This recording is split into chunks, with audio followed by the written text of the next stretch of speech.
नमस्कार शेतकरी बंधू आणि भगिनींनो.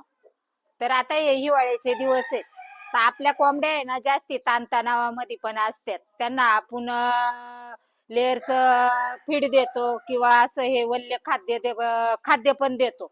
पण त्यांना आहे ना आपण नैसर्गिक खाद्याची पण त्यांना जास्ती करून गरज असते.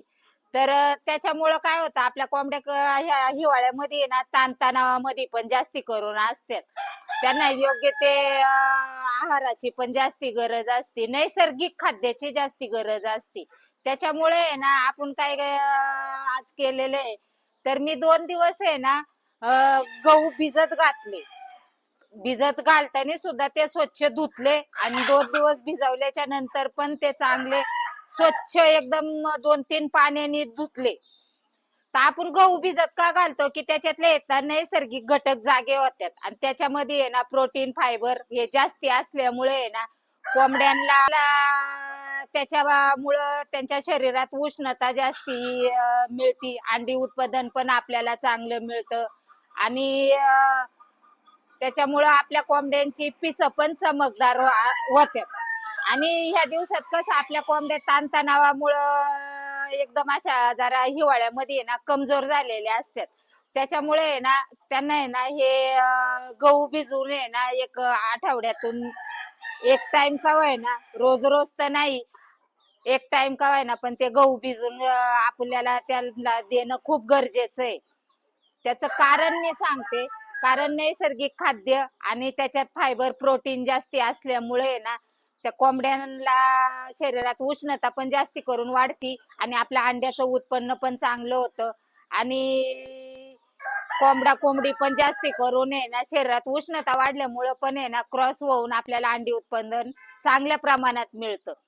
आणि आपण जेव्हा ते कोरडे गहू टाकतो ना, तर ते कोरडे गहू त्यांना आहे ना पचत नाही. म्हणजे आपण सुके गहू जे टाकतो त्याची कणी असू दे, भरडा असू दे, पण ते जास्ती करून आहे ना त्यांना ते शरीराला पचत नाही. त्याच्यामुळं गहू जास्ती करून भिजवून दिलं ना की ते चांगल्या आवडीने पण खात्यात. त्याच्यामुळे आहे ना मी आहे ना 2 दिवस गहू भिजत घातले, ते चांगले धुवून भिजवल्याच्या नंतर पण चांगले धुवून आहे ना त्यांना मी आज खायला देणार आहे. आता या उन्हाळ्याच्या दिवसात आपलं उन्हाळ्यात नाही, हिवाळा आहे, हिवाळ्याच्या दिवसामध्ये आहे ना त्यांना मी ते आहे ना एक महिन्यातून 2-3 टाइम आहे ना त्यांना ते गहू भिजवून आहे ना मी खायला घालणार आहे. का तर त्यांच्या शरीरामध्ये ना जास्ती प्रमाणात उष्णता पण वाढली पाहिजे आणि आपल्याला अंडी उत्पादन पण वाढलं पाहिजे, म्हणून त्यांना मी गहू भिजत घालून आज त्यांना देणार आहे. तर बघा आपल्या कोंबड्या किती आवडीने खात्यात. आता हे मी आहे ना 2 किलो गहू भिजवलेले आहेत. तर आपल्या जशी क्वांटिटी असेल तशी आपल्याला कोंबड्यांना खाऊ घालायचंय. तर त्याच्यामुळे बघा कसे खात्यात, आवडीने खात्यात भिजवलेले गहू.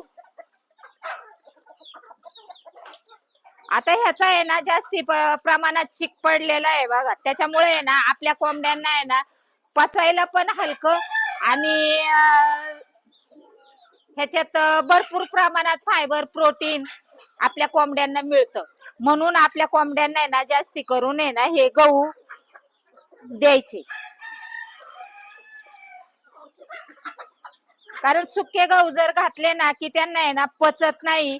त्याच्यामुळे हे बघा त्याचा आहे ना असा चिक एकदम असा पडलेला आहे. असा चिक पडस तोपर्यंत गहू भिजवायचे, म्हणजे त्यांना आहे ना पचायला हलकं जातं आणि काही त्रास नाही होत. आणि कसं होतं सुक्या ह्याच्याने त्यांच्या लिव्हर वरती पण प्रॉब्लेम होतो आणि त्यांना पचत नाही व्यवस्थित. त्याच्यामुळे त्यांची विष्ठा आहे ना एकदम अशी पातळ होती. त्याच्यामुळे ना गहू हे भिजूनच त्यांना खायला घालायचे, कच्चे गहू घालायचे नाहीत. आता मी इथून मागं तर सांगितलं होतं की गहू तर मी देतच नाही कोंबड्यांना, का तर त्यांना आहे ना जास्ती करून आहे ना त्याचा त्रास होतो आणि ना त्यांना त्यांच्या विष्ठेच्या जागी आहे ना मोड येतात सुक्या गव्हानी. त्याच्यामुळं गहू नेहमी भिजवूनच त्यांना खायला द्यायचं. तर हे लक्षात असू द्या आणि व्हिडिओ संपूर्ण पाहत जा. संपूर्ण पाहिल्यामुळे तुम्हाला चांगली माहिती पण मिळते. आणि जर व्हिडिओ जर आवडला असेल तर जास्तीत जास्त शेअर करा आणि काही कमेंट असली तर कमेंटद्वारे आम्हाला सांगा आणि सबस्क्राईब तर नक्की करा. धन्यवाद.